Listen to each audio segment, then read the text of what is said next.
Oke, kita lihat lagi VT terkait dengan Greenland ya. Greenland nih. Ini kita lihat pemirsa, pasukan Denmark tiba di Greenland untuk memperkuat pengamanan infrastruktur di sana. Tidak hanya Denmark, sejumlah negara lain juga ikut mengirimkan personil militernya, termasuk Prancis, Jerman, serta negara-negara NATO lainnya. Pengerahan pasukan ini dilakukan di tengah menguatnya ancaman Amerika Serikat untuk mengambil alih Greenland, pemirsa.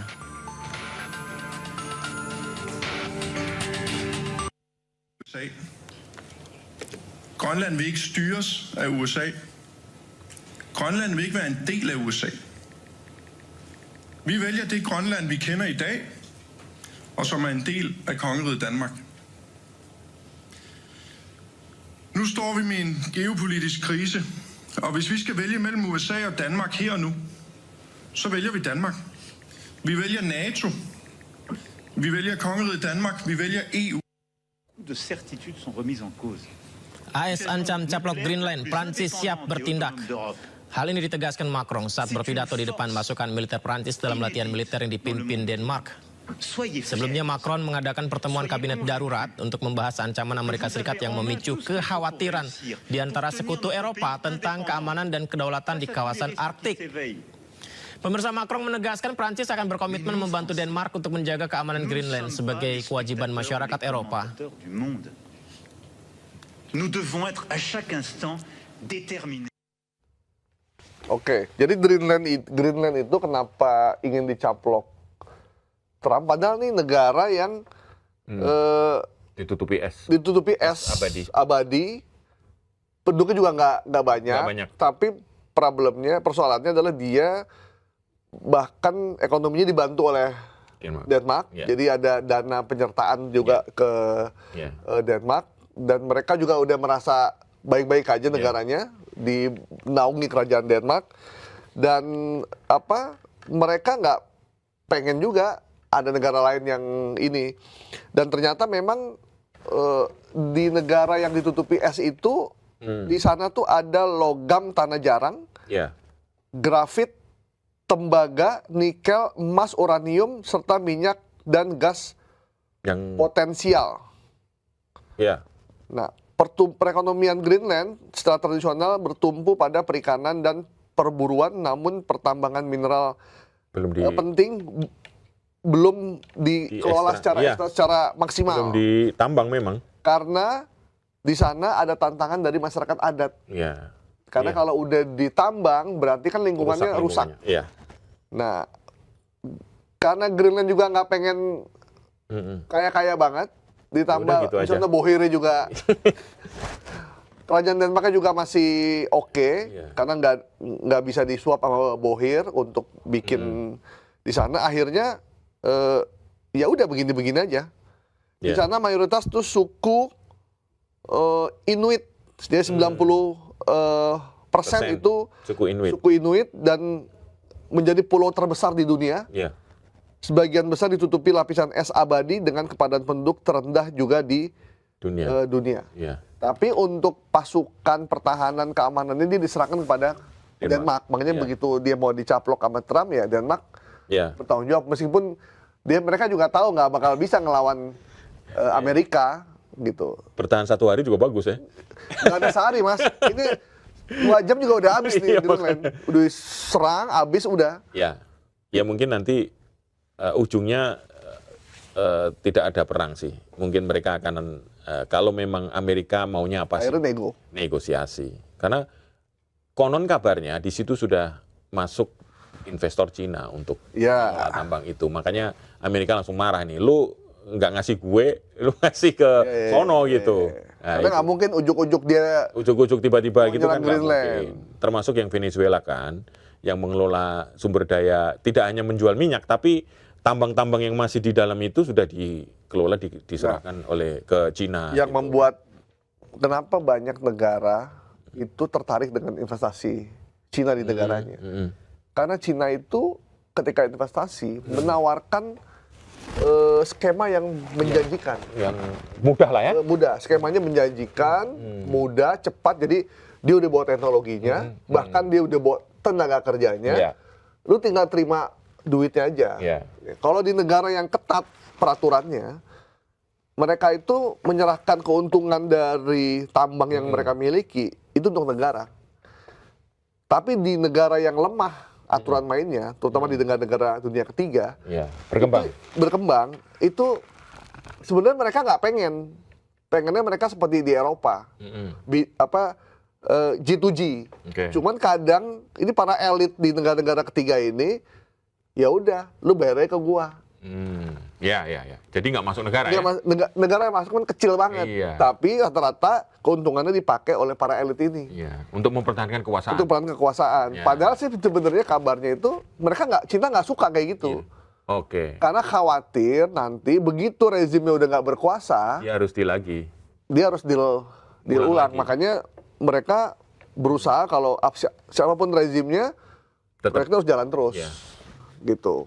Jadi itu yang membuat akhirnya Cina disukai sama beberapa negara, termasuk di Greenland ini.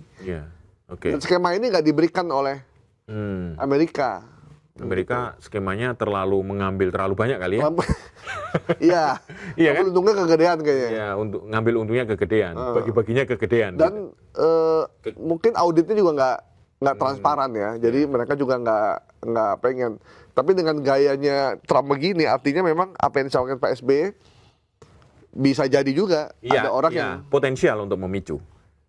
Tapi bahwa ada perhitungan lain itu ya semua punya alasan, semua punya namanya ini hal yang belum terjadi itu wajar-wajar saja. Tapi mungkin Pak SBY punya perhitungan sendiri. Seperti apa nanti. Dan kalau kita bicara tahunnya kapan kejadian itu kan masih macam-macam ya. Ada yang 5 tahun lagi, ada yang 2030, ada yang sampai 2035 itu masih debatable. Tapi yang jelas memang tanda-tanda itu sekarang dunia sedang tidak stabil, geopolitik panas itu memang iya gitu. Tapi apakah akan terjadi dalam waktu dekat kita belum tahu. Nah, tapi apapun kejadiannya, kapan itu kejadiannya kita nggak tahu. Apa yang mesti dilakukan oleh pemerintah kita? Antisipasi apa? Jika perang itu benar-benar terjadi, atau dampak dari perang yang sifatnya parsial itu terhadap nanti harga minyak tinggi. Sementara ketergantungan kita pada minyak itu luar biasa besarnya. Betul. Subsidinya gede. Ketahanan energi kita terhadap minyak paling beberapa hari. Beda dengan negara lain yang bisa sebulan 2 bulan dia bertahan tanpa minyak, tanpa impor yang baru gitu. Nah kita mesti ngapain nih? Gitu. Negara ini pemerintah harus mengajak rakyatnya untuk ngapain. Kita mesti ngapain, membangun apa yang mesti kita tanam, apa yang mesti kita ini. Betul. Gitu.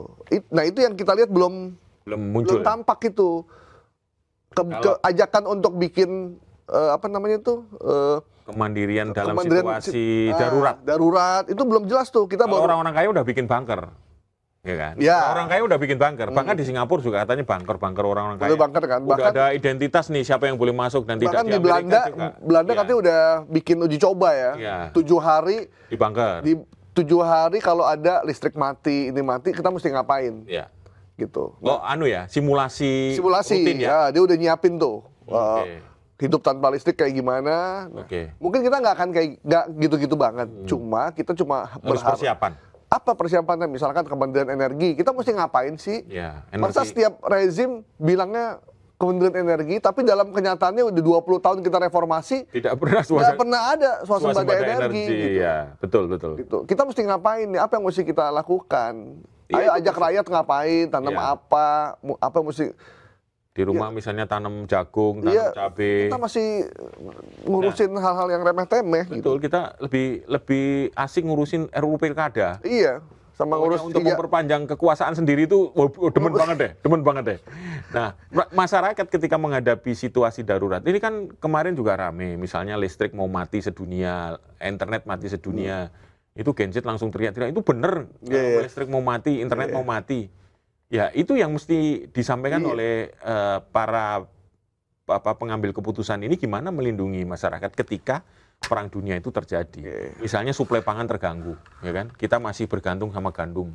Kita masih tergantung sama garam. Impor garam. Ini gimana kalau impor itu terhenti karena perang?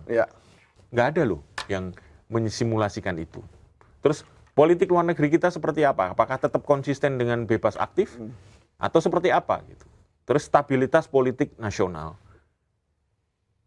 Kayaknya dalam situasi sekarang untuk membuat gejolak itu sangat tidak strategis. Konsolidasi itu penting banget secara domestik ya. Jangan sampai nanti kita di luar panas, di dalam panas gitu. Itu bisa meledak gitu. Ya memang mungkin masyarakat kita sama pemerintah perlu ini ya. Perlu lawan atau perlu ancaman. Nah, itu. Dulu kan waktu zaman Soekarno gimana cara membuat rakyat Indonesia bersatu?